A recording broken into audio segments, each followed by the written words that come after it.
Death of Gareth Williams. What most likely happened? Welcome to our video on a world of intrigue and espionage, where secrets and lies are currency and trust is a commodity in short supply. Today we delve into the enigmatic world of MI6 agent Gareth Williams, a man whose life was shrouded in mystery and whose death remains an unsolved puzzle. As we explore the fascinating story of Gareth Williams, we will uncover a web of cryptic clues, murky motives, and shadowy figures, all surrounding the untimely demise of this brilliant and enigmatic agent. From the hallowed halls of Britain's most secretive intelligence agency to the seedy underworld of international espionage, we will follow the trail of evidence and try to piece together the truth about what really happened to Gareth Williams. Williams, a native of Valley, Anglesey, Wales, began studying mathematics part-time at Bangor University while still in high school and earned a first-class degree at age 17. After receiving a PhD from the University of Manchester, he bowed out of a subsequent postgraduate program at St. Catherine's College in Cambridge. He began working for GCHQ in Cheltenham in 2001 while renting a room in Prestbury, Gloucestershire. The Government Communications Headquarters, also known as GCHQ, is an intelligence and security organization tasked with providing signals intelligence and information assurance to the United Kingdom's government and armed forces. Reportedly an exceedingly private man who enjoyed cycling, Williams was scheduled to return to Cheltenham after his annual leave at the start of September 2010. Williams' death bore all the hallmarks of a traditional spy mystery. A British agent discovered dead inside a sports bag with its zipper padlocked from the outside.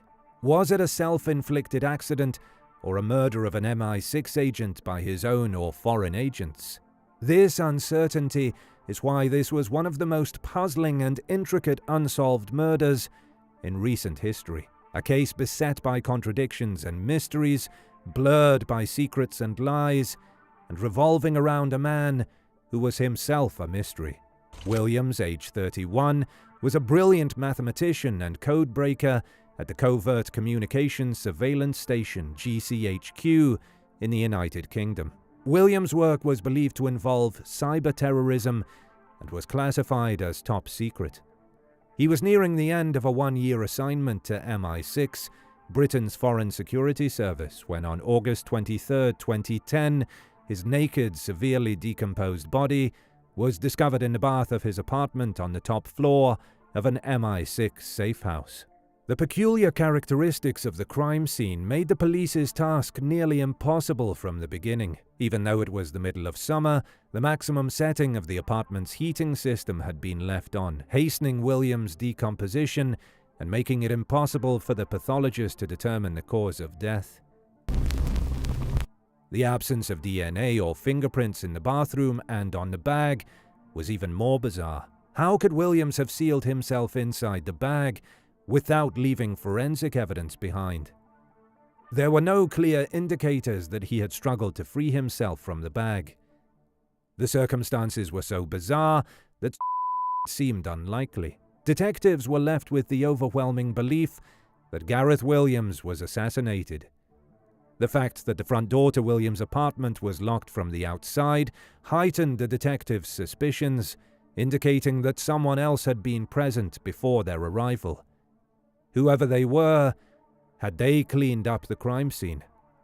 The most likely scenario was that Williams was murdered by professionals because of his top-secret duties for MI6. But were they hostile agents or allies? And why was the murder, if it was a murder, orchestrated in such a peculiar manner? The detectives were confronted with a crime directly out of an espionage novel. Left stumped, the detectives would have to contact Williams' superiors at MI6 to obtain information. Unfortunately, throughout the subsequent investigation, the security services consistently thwarted the Metropolitan Police's attempts to investigate the crime thoroughly. Crucial evidence was suppressed, and Williams' co-workers were barred from being interviewed. Some even suspected MI6 of tainting the deceased man's reputation in the media after lurid tales from unknown sources about Williams' private life and apparent preference for bondage and transvestitism began to appear in the newspapers. While £20,000 worth of women's clothing and a long red wig were discovered in his apartment, the disclosures to the media appeared to be a cynical attempt to divert the story away from murder and towards a sex game gone awry scenario. When it was discovered that Williams had been absent for more than a week before anyone at his workplace reported his absence, the investigation into MI6's role in the case was questioned. Many people found it unfathomable that someone involved in top-secret work vital to the national security of the United Kingdom would be allowed to go AWOL for so long. Could MI6 be so recklessly careless, or do they have something more nefarious to conceal? In May 2012, an official coroner's investigation harshly criticized MI6 and their police liaison for obstructing the police investigation and concealing evidence. Their covert testimony at the inquest was widely regarded as unconvincing. However, the most pertinent question for pathologist Dr. Fiona Wilcox remained whether Williams could have confined himself inside the bag.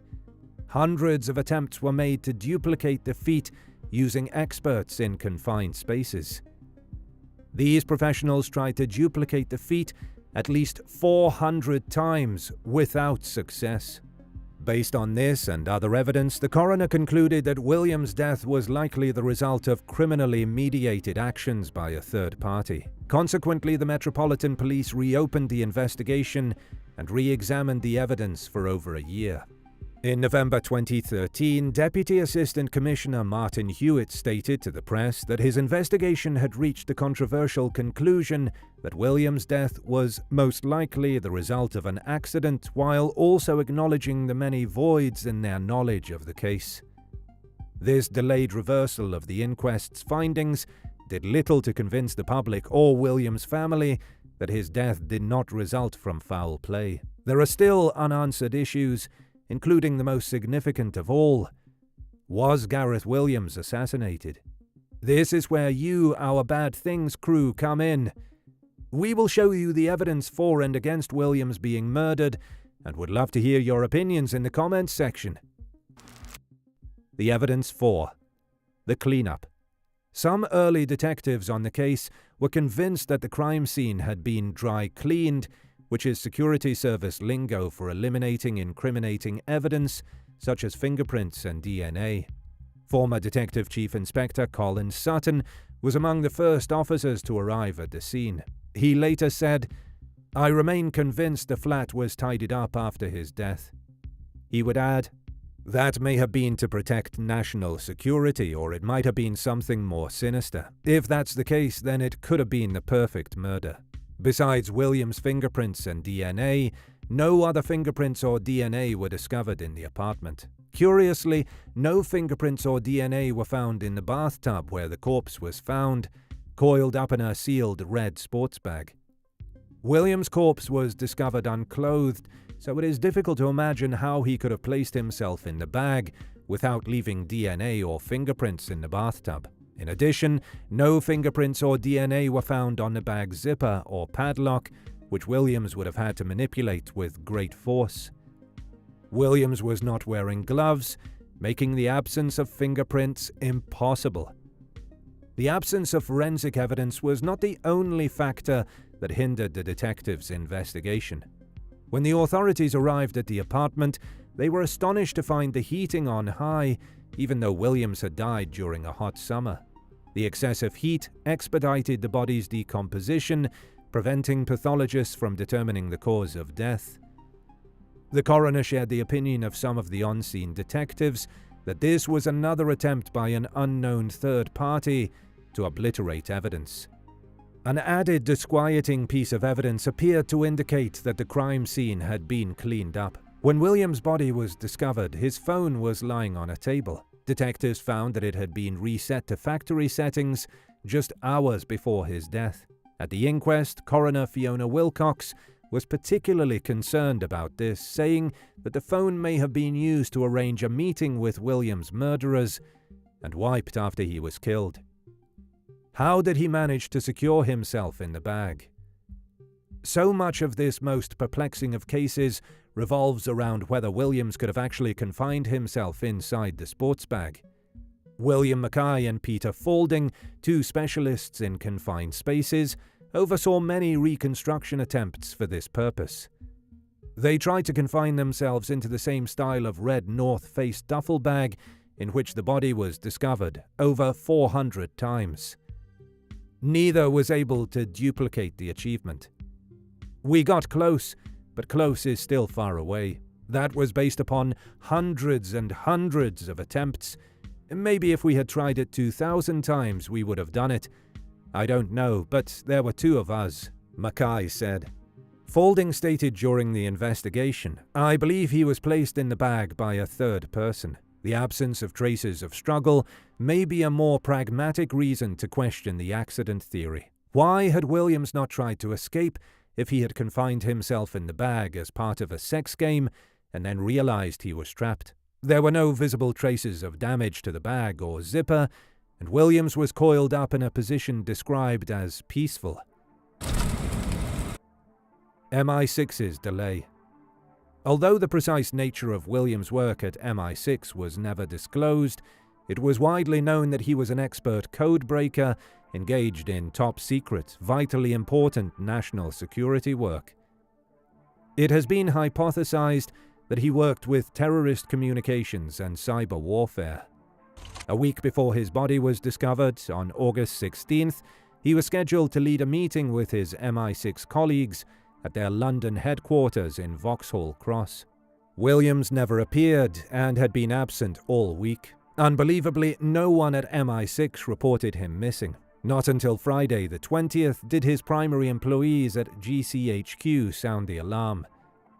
The Human Resources Department instructed Williams' division supervisors at MI6 to investigate his apartment and contact the police if he could not be found. Even so, MI6 took no action. Monday of the following week, when GCHQ realized that the police still needed to be notified, they made contact themselves.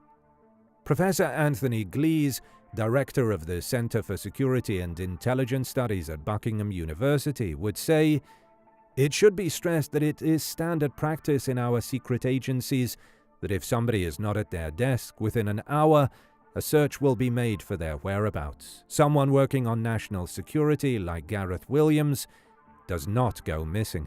The coroner's inquest described the extraordinary delay as having stretched the bounds of credibility. Williams' family have harshly criticized MI6's conduct. Due to MI6's refusal to allow interviews with Williams' colleagues, police detectives could not cast any light on the situation. It was then evident that MI6 was covering up Williams' death, but for what reason? Had foreign agents murdered him, and was MI6 responsible for the cleanup of Williams' Pimlico apartment to conceal the murder? An anonymous witness from the security service testified at the inquest that Williams' unauthorized searches on MI6 computers may have placed his safety at risk from malevolent third parties, but did not specify who. The sexual defamation campaign.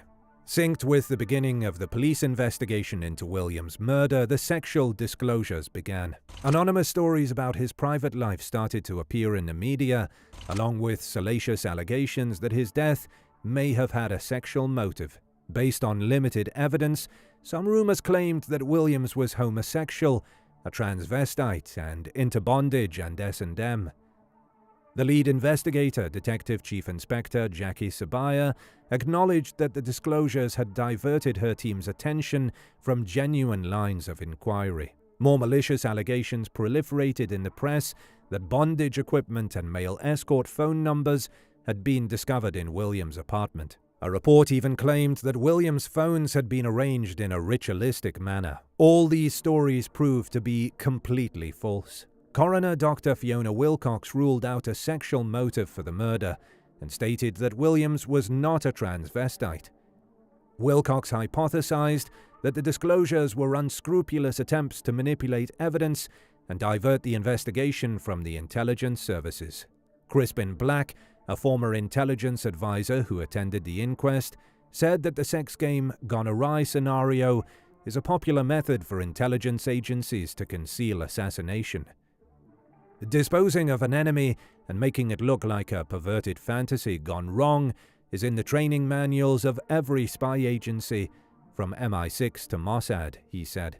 He was found dead in a locked bag in a flat full of women's clothing and wigs, and with his internet browsing history conveniently featuring bondage sites, Black said. The sex game cover is a very useful mechanism in a murder. Not only does it provide a disguise for the actual means and method of death, it trashes the reputation of the victim and blunts the energy of any subsequent investigation, Black would add. The evidence against. The CSI effect. The absence of DNA and fingerprints at the crime scene made detectives and commentators suspect Williams' apartment had been cleaned up by his killers. However, it is a fallacy that forensic evidence is always present at crime scenes. This phenomenon is known as the CSI effect by prosecutors. In many modern trials, jurors have become so acclimated to the exaggerated depiction of forensic science on television and in the movies that they expect all cases to revolve around such evidence. Nowadays, juries expect DNA evidence in all homicide cases, but it is not uncommon for none to be discovered. In reality, only about 13% of homicide cases have any form of forensic evidence, and approximately 10% of crime sites have sound DNA evidence. Therefore, while the absence of handprints and DNA on the bathtub of Gareth Williams' apartment was unusual, it is not unthinkable that the combination of heat and moisture in the bathroom degraded such evidence. The sexual motive. Chief Inspector Jackie Sabaya and the coroner ruled out a sexual motive for Williams' death. However, some commentators have suggested that this conclusion may have been premature. Many found the coroner's explanation that the £20,000 in women's clothes and the red wig discovered in Williams' apartment were mere presents for pals to be unbelievable and unconvincing. Could the unusual fatality have been the result of a disastrous sex game? Investigators discovered evidence that Williams was interested in bondage and an extreme subset of it, claustrophilia, which is the desire to be in confined spaces for sexual pleasure. A former landlady of Williams told the inquest that she once found him bound to his bed while wearing only his boxer briefs. Williams had tied his wrists and feet to the bedposts, making it impossible for him to escape. Did this strange occurrence show that Williams had a penchant for impossible bondage exploits in the past? The Russian connection. Two senior British police sources have stated that a part of Williams' work involved Russia, and one has verified that he helped the US National Security Agency in tracing international money laundering routes used by organized crime groups, such as Moscow-based criminal cells. Boris Karpichkov, a former KGB agent who defected from Russia and now lives in the United Kingdom, stated in interviews conducted in September and October 2015 that sources in Russia had alleged that the Russian Foreign Intelligence Service, also known as the SVR, were responsible for Williams' assassination. According to Karpichkov, the SVR unsuccessfully tried to coerce Williams into becoming a double agent. In response to the SVR's efforts, Williams reportedly claimed to know the identity of a Russian spy inside GCHQ. Karpichkov asserted that Williams' threat left the SVR with no choice but to eliminate him to protect their agent within GCHQ. Regarding the manner of Williams' death, Karpichkov asserted that the SVR injected an untraceable toxin into his ear. Did Gareth Williams find something he shouldn't have on MI6 computers? Or was he assassinated by Russian or American operatives? Or did he die accidentally in a sex fetish gone wrong? Leave us a comment and tell us what you think happened to the MI6 analyst. And remember, if you love our content and want to support the channel, feel free to check our web shop where you can find exclusive true crime merch brought to you by Bad Things.